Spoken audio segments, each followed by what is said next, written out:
Hello everyone, I hope you're all doing well. In this video I will be talking about string formatting, as I have already discussed about how to create a string and what is a string, about string indexing and string slicing in my previous video. So in this video I will be mostly discussing about string formatting and some important methods which are existing in a string. So let's get started with string formatting. As you know, string formatting is nothing but it's creating a formatted output, such as we are embedding variables or values inside our string. So in order to get this one, let's give an example. If I have a variable name, and our name is Ali, and then we have another variable age is 23, and let's give an output in order to get what do you mean by formatted string. For example, if I want to print name, and then I want inside name, I want to write a name, and then age. As you know, see, I want here that this should be static, and instead of this, Ali should be print.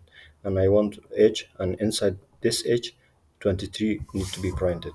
So I want my output to be formatted like this, name, and here instead of this one, it should come Ali, means variable should be inside this one.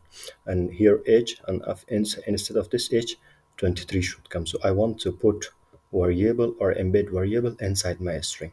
So as of now, if you're normally doing it, it's not going to happen. So let's discuss how many ways are there so that we can embed our variable inside our string, so that some part of a string will be dynamic and some part of our string will be static.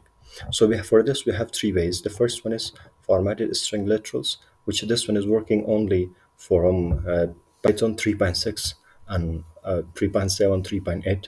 It means that it's not working before Python 3.6. And this is the second method, which is string.format, which is working. And then we have another method, which is older method, which is percentage operator. Let's discuss one by one. So the first one, which is using formatted string literals.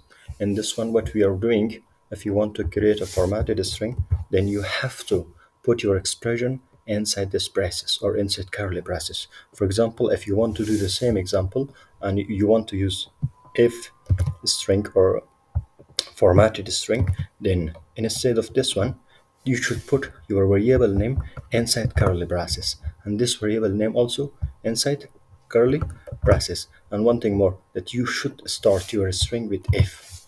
So now, if you are using if here in the beginning, and then you are putting your variable name inside curly braces, this variable or this name will be replaced by Ali, and this age will be replaced by 23. So let's get an example.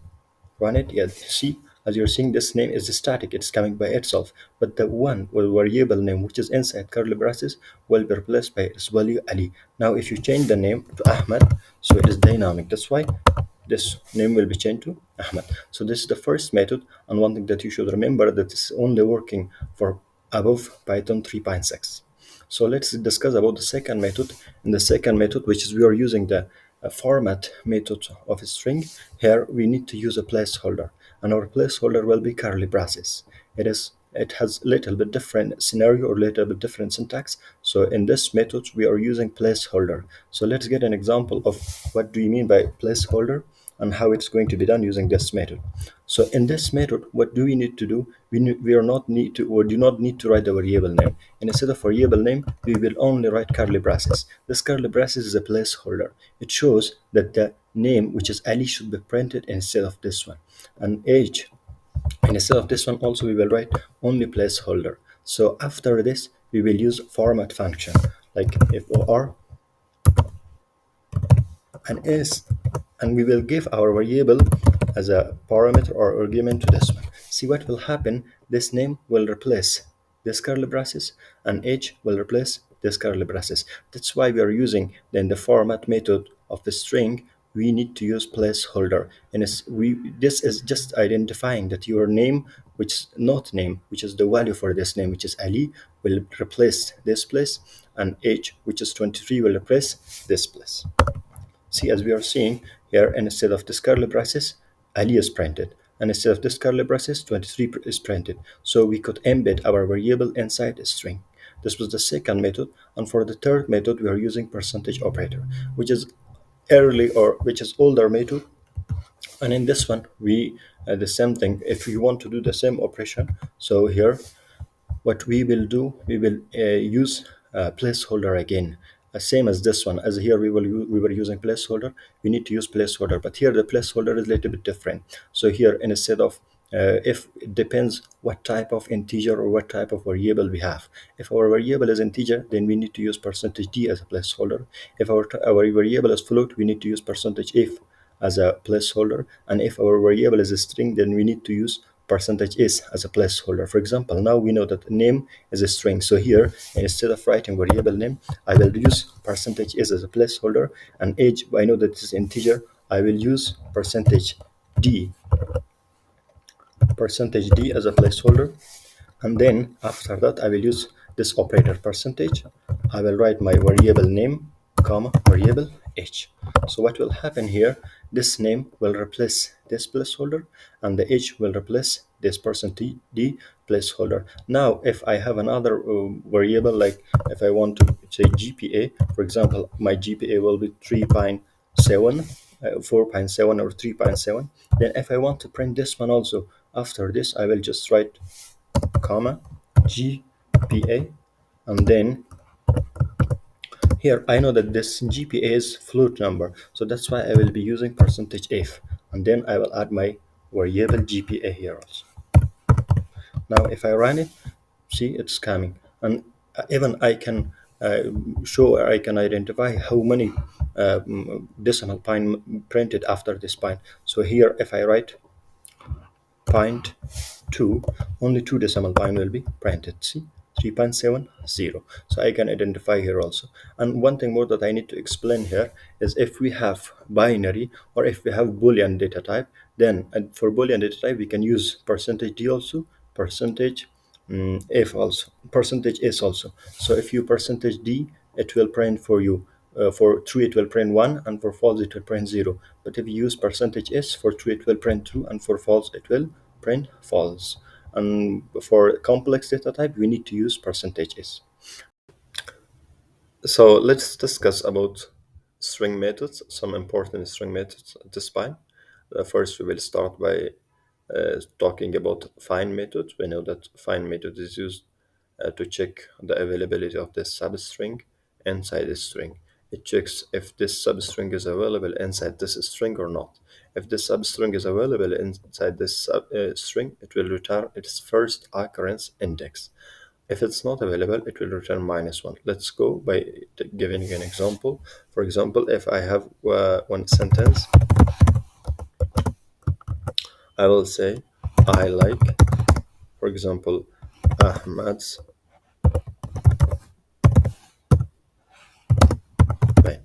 Now, if I'm going to check inside this string, which is my sentence in my string, if I want to check inside this whether pen is available or not, the substring pen is available or not. If it is available, what's its index number? I can use find symbol.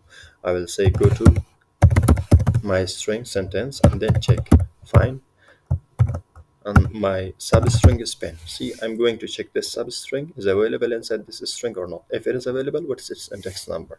If I run it, it will say 15. Yes. First, when it's sending 15, it is yes. It means that this pen is available, and its index number for pen, which is p, is starting with 15.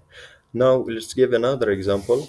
If we have another example, for example, I have an email address. My email address is, for example, ali@yahoo.com.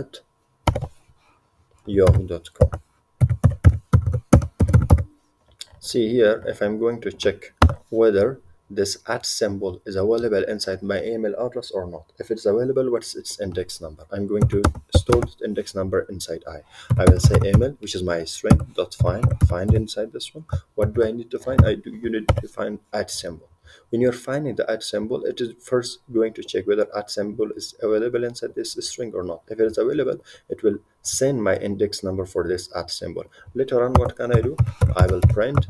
I will say go to inside my email address and then print its for example, domain name. How can I print a domain name? First, I need to find the index number for @ symbol, and then I can use the string slicing since after this will be my domain name. I will say this is the index number for at, but I do not want to print this one. I want to print from one after from that.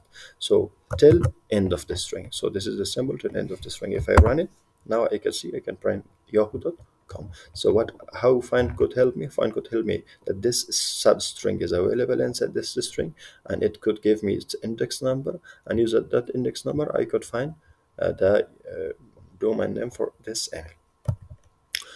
Let's go for rfind. Rfind is same as find, with the difference is that rfind is going to search from right side. Let's give an example for this one also. For example, if I have one string, my string is equal to hello everyone. See, let me check first that inside my string that's fine. First I'm checking with fine whether character is available or not. So this is also a part of a string. This is substring. I'm just checking if this substring is available inside this string or not. If it is available, what is this index number? See, it is saying yeah, E is available. Its index number is 1. Why? Because find is going to search from this side, and once it's finding its first occurrence of E, it will return its index. But if I use rfind, what will be the response? If I'm using rfind, it is just saying yeah, E is available, but its index number is 14. So what is happening? See, rfind is going to search from this side. So once it's finding the first occurrence of E, it will return the index of this E. So we will say find rfind will work the same if we have one instance of one character. But see, we have multiple E.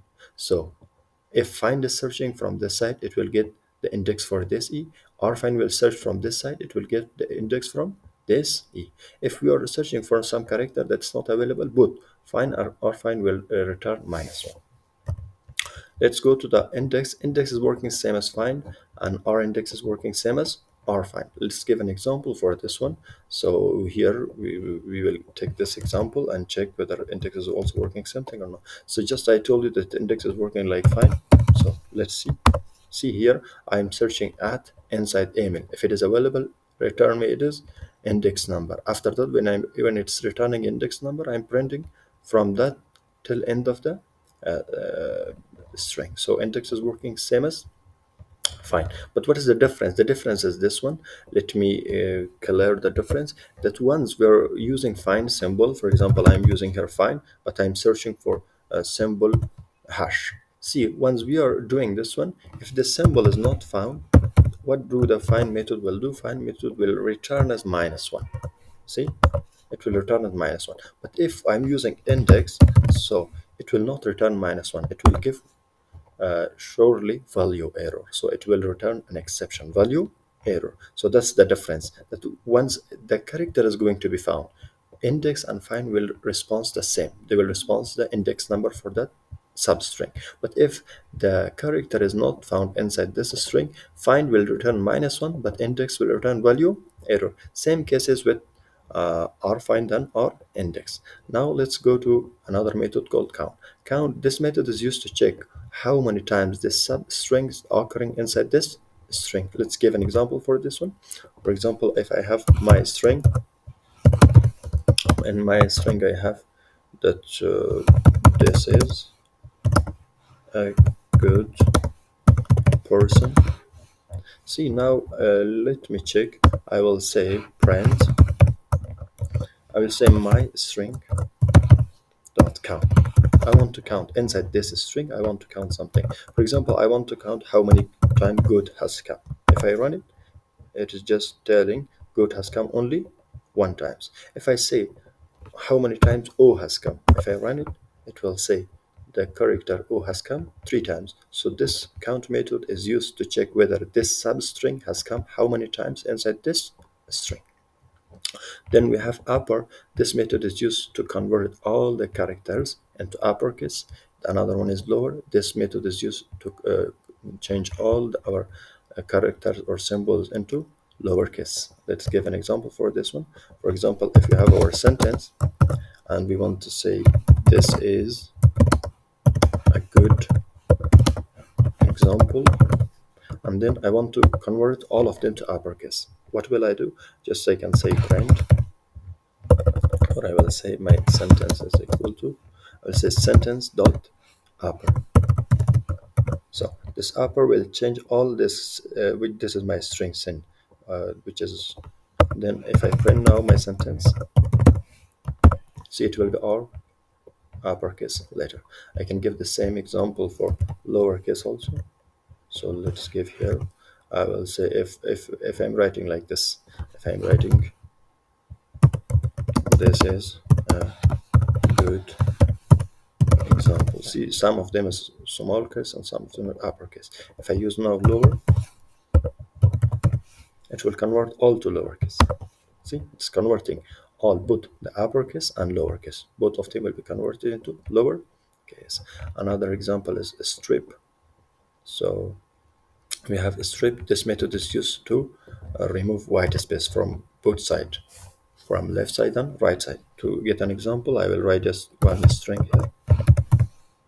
I will say, so sometimes, for example, and mistakenly I'm entering some space here, and will say the sentence starts from, and see in the end also mistakenly I have some of the spaces. So now if I print my string, I will say my str. If I print it, see, it is not starting from this point because my string has this much white spaces.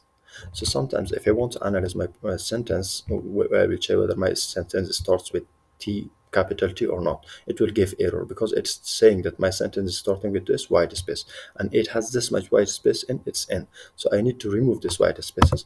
In order to remove this one, I can use the strip method. I will say my str dot strip.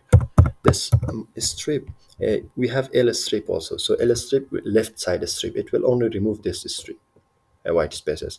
If I use R strip, it will remove only this white spaces. But if I use a strip, it will remove both of them. It will remove from left side and from right side. First, I will remove this strip, and after that, I will just check. I will say my string is equal to my strip dot string. And I will print my sentence. I will say my str. Now let's see. See, before this much white space was there, but once I applied a strip on this string, now it has nothing. It has no spaces in its left side and it has no space in its right side. So let's go for another method, which is split. This split is used to split our string into multiple into list items. For example, if I have a sentence and I want to convert the sentence into words, for example, I will learn, for example, knowledge.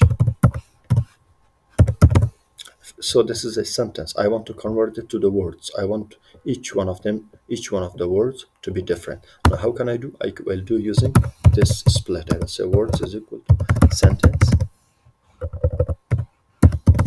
dot split. So now, how can I split? I split based on what? I will say should split based on white spaces. So its default value is white space. I can give like this here also, split based on @ symbol. So it will split our email address into two parts as domain name. So that's why its default value is white space. I want to split it based on white space, and then I will print the words so that you should know how it's looking like. See, it has splitted my sentence into words. How it came to know that there are different words based on the white space, and it's going to work also based on the white space.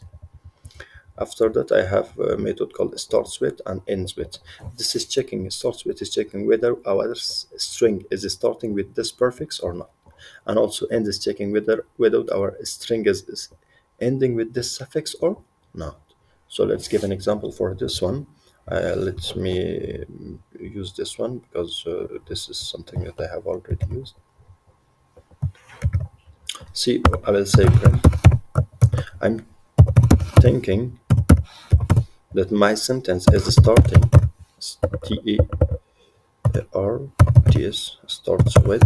I'm thinking that it starts with capital I.